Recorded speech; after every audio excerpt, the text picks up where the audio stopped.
ஓரமா வரணுமா? இது ஏன் பண்ண ஏன் காரணம் எப்படி நான் உனக்கு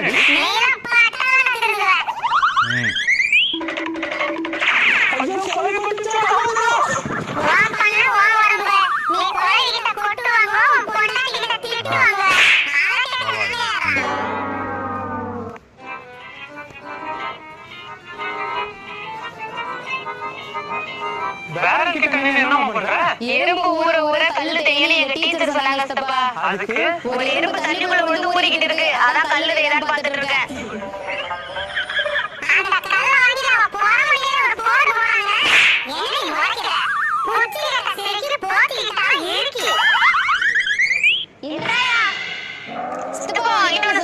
தண்ணி குடிக்கும்போது ஏமா டிஸ்டர்ப் பண்ற? இப்ப சொல்லுமா. அந்த தண்ணியில பாச்சை கிடந்துச்சு.